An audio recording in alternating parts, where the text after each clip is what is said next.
My name is Alice Kinywa from Ridgeways Baptist Church Counseling Ministry, and today the topic I'm bringing to you is on anxiety and its effects in our everyday life.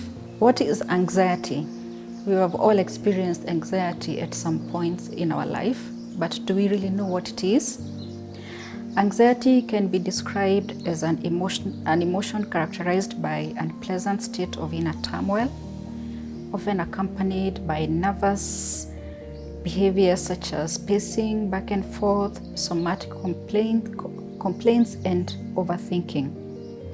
It is, in effect, the unpleasant feelings of dread over the future. There are many types of anxieties, and some of them are generalized anxiety disorder, social anxiety disorder, obsessive compulsive disorder, amongst many others. But today I'm going to focus on generalized anxiety disorder, which is what is prevalent during this period of the COVID.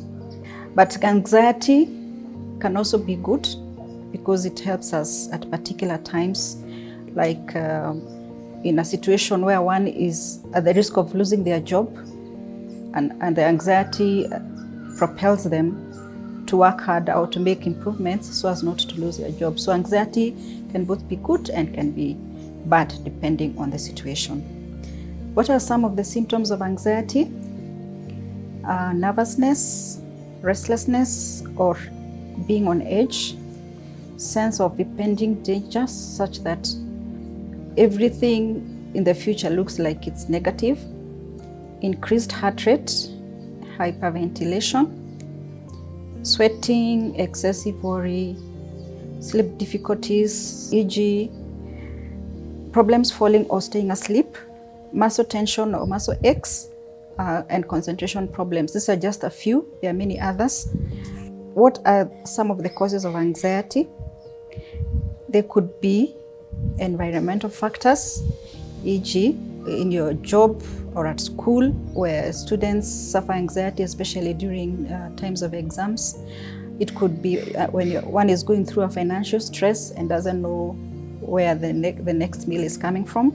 It could be death of a loved one. It also could be stressful personal relationships, especially in marriages or interfamily conflicts. Number two, it could also be genetics, and meaning that people who are family members with an anxiety disorder are more likely to have one themselves. It could be medical factors, and this means that if one has symptoms of a medical condition, side effects of medication. It could also be due to a serious underlying medical condition, or withdrawal from illicit drugs or the use of illicit drugs. It could also be from brain chemistry, as in how we are wired from birth. What are healthy ways to deal with anxiety? Number one, acknowledge the anxiety. Fighting the anxiety makes it stronger. Make yourself as comfortable as possible as you wait for the anxiety to pass, and by this, you can do one of the following. You can do some stretch exercises, or you can loosen any tight clothing that you have, but just make sure that you're as comfortable as possible. Eventually you realize that the anxiety will pass. Number two, pray. Prayer is a way of speaking to God and taking all our cares to Him.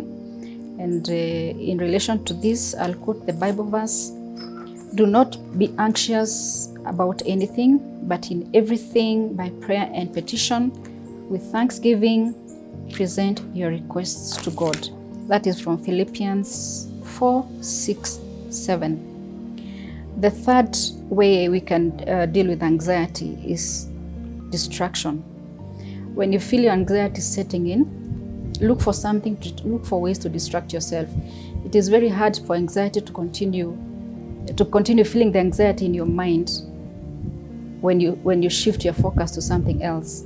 And shifting focus to something else could mean taking a walk, watching a movie, reading a book, anything that's a pleasant activity and will help you take your mind off the anxiety. And number 3 is challenge your thinking, challenge your negative thinking. For example, you can ask yourself, what are the chances that I will get infected if I follow the stipulated guidelines, as opposed to thinking that I'm going to get infected. Challenge your negative thinking.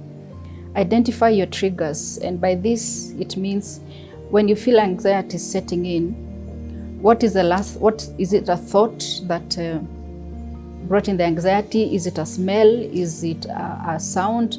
Learn to identify your triggers, and by doing this, then you'll be able to avoid them and cope with them. Alternatively, you can also talk to a mental health expert or a therapist who will help you identify your triggers and work with you through them and how to deal with them. You can also use the journaling method, where when you feel the anxiety setting in, journal your thoughts, journal your feelings, and get to understand what triggered the anxiety. Is it a thought? Is it a feeling? Is it a smell? Any of those things. Physical activity is another way we can deal with anxiety, because this helps reduce muscle tension and increases the feel-good factor chemicals in the brain. Exercise is a long proven way of lowering anxiety. The next point is breathe. Anxiety causes our muscles to tighten. Taking deep breaths helps us relax. And the next point is disconnect from social media and other such related news outlets. We don't have to stay connected to information 24/7, because the overflow of that information can trigger anxiety in all of us. Social connections. As human beings, we need connectedness, and in these times of social isolation, we can stay connected to friends and family using the various media platforms. Next point is practice gratitude. Take a step back and identify out a thing that you're grateful for. Also try and reach out to somebody and make that day better for them. Those of us who have relatives who have pre-existing mental conditions, this is an extremely stressful time for them. Remind them to take their medications, remind them to keep up any doctor's appointments that they may have, and encourage them to talk out their feelings.